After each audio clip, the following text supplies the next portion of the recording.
တိုင်းပြည်မှာရှိတဲ့ရန်ရှင်လုံးမိဘပြည်သူများမင်္ဂလာပါခင်ဗျာဗီဒီယိုဖိုင်လေးစိတ်ထားတာပျောက်သွားတယ်ပေါ့ကိုထွန်းမြတ်နိုင်က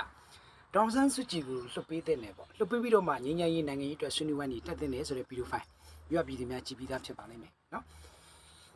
ဒေါန်ဆန်းစုကြည်ကိုလှုပ်ပေးလိုက်ရင်ပို့ပြီးတော့တိတ်ခါရှိတဲ့အခင်းချင်းနော်လွတ်ရဖြစ်တယ်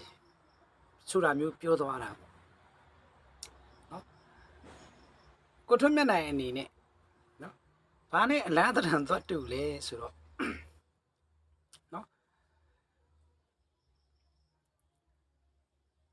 လာမင်းကိုပိုစုံကျူးမှာလင်းနဲ့နော်ပိုစုံကျူးဖင်မှာလင်းနဲ့အလင်းရောင်နဲ့လာမင်းကြီးကိုအလင်းရောင်ပြန်ပြနေတယ်လို့ဖြစ်နေတယ်ဟုတ်လားမိုးကြိုးတန်ကိုနော်ဤလာနဲ့ဘယ်လိုချင်းရမယ်ဆိုတာမျိုးနော်လမ်းညွန်ပေးနေတဲ့ပုံမျိုးပေါက်တယ်ပေါ့ဆိုလိုတာကစစ်ဗိုလ်ချုပ်တွေကပိုတိတယ်လို့ပြောချင်တာဒေါန်ဆန်းစုကြည်ကိုဘဲချင်းဒီမျိုးမှာလွတ်တင်တယ်လေဟုတ်လားဒေါန်ဆန်းစုကြည်ကိုနော်အချင်းခါရဘယ်လိုမျိုးထားတင်တယ်လေ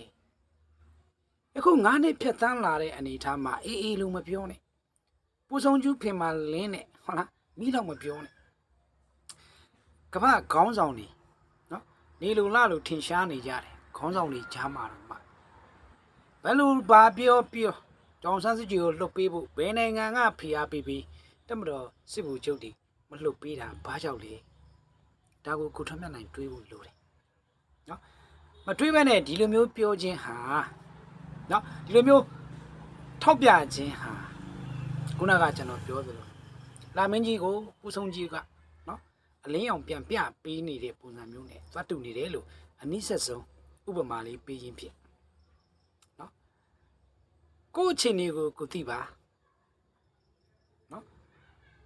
ကဘာကတော့တောင်းဆိုလို့မရတဲ့အရာမျိုး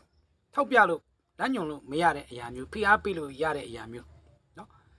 ပူဆုံးကျူးတာရှိတဲ့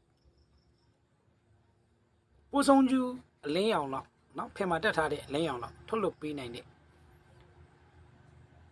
အတွေးအခေါ်အသိဉာဏ်ရှိတဲ့လူတစ်ယောက်အနေနဲ့နော်ဒါမျိုးပြောဆိုတာမသိတော့ပါကြောင်းနော်ငြိမ်းချမ်းရေးလိုလားတဲ့ပြည်သူတစ်ယောက်ရဲ့အမြင်မှာနော်ပညာပြည့်ချင့်ချိန်ကြည့်လိုက်ရင်အမှန်တမ်းမှ